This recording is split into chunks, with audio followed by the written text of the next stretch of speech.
root mean square velocity. You see, this concept of root mean square is taken wherever there is sinusoidal fluctuation, or even you could say simple fluctuations also are considered for this purpose. While studying AC also, we come across this term root mean square value. Now, what this basically means is you take first square. We are talking about velocities. There are number of molecules, their velocities. Suppose molecules are n in number, then square the velocities, then sum up. Then you take the mean square.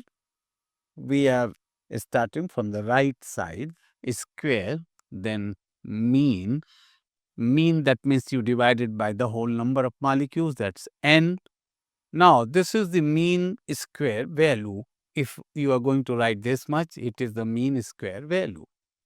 But here we are concerned with root mean square. That means third process also will be involved, square, then mean. That means you take the average and then take the square root. This whole thing, when squared, this would be known as RMS value. Now, you might ask me why this is of concern for us while studying gases. You know, gas molecules have random velocities in different direction, and if you go to take the final average value, it's going to be 0. So that's why we take another alternative, we square. All the velocities when squared will become positive, then take mean and root. Root mean square value will be given with the formula VRMS. This is root 3 RT by M. This is the basic and most prominent equation of the chapter that will establish the superiority of kinetic theory, because it defines RMS velocity and it relates it with temperature. But before that, one step, just let us know how this could be derived with the help of kinetic theory. This is total mass upon volume, it will be density. So you also know one relation for the pressure in terms of density. But remember, here we take the square mean velocity. It's not RMS, it is square mean velocity. As already you know from the ideal gas equation, PV equal to nRT. Here N0, I am taking the number of moles as N0. So, in place of PV, we could write N0RT.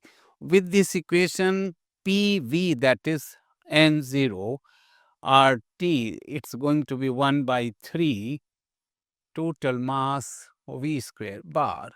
This would be 3 N0RT by m, but m here is the total mass. Mass of one molecule is m, that of n molecules will be m into n. So, this is V square bar. You see, this is total mass upon the number of molecules. This will give you the number of moles. This is n we are taking for number of moles. So, this is total mass and N0 R T 3 upon MT. This could be written as this one, molecular weight, because mass of N0 mole is MT, then that of 1 will be MT by N0. So, here we could write the molecular mass, molar mass, whatever you call it. Sometimes it's also read as molecular weight. So, RMS velocity will be root 3 RT by M.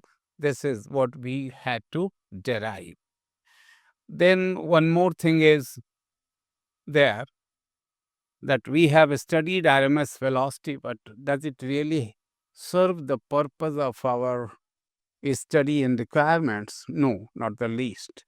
Actually, there was a scientist, Maxwell, He has so many contributions, but one thing he gave us very important, that is the distribution of velocity.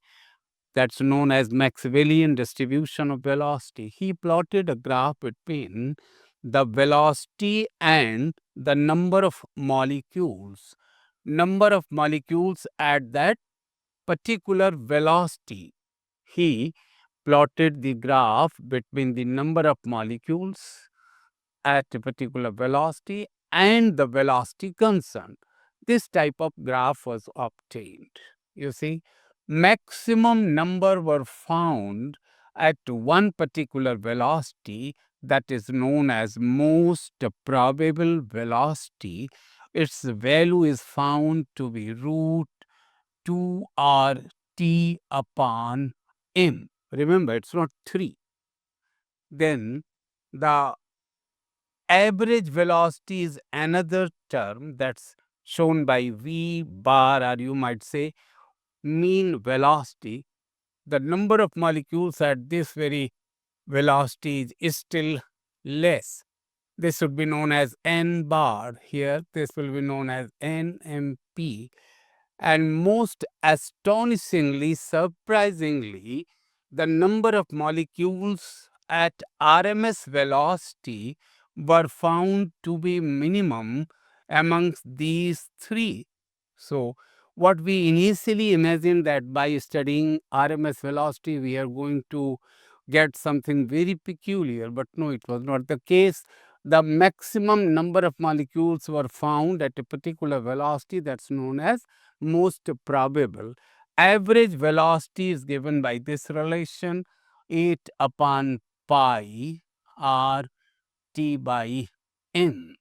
Then RMS velocity you already know, this is root 3 r t by m.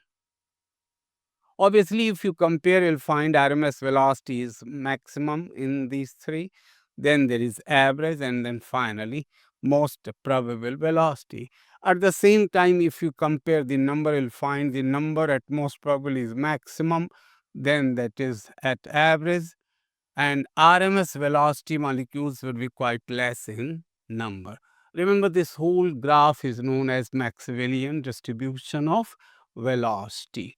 Then finally, the kinetic theory gets wide application in explaining gas pressure, diffusion, concept of temperature, energy, and above all, it is most useful and considerable relevance it has in thermodynamics.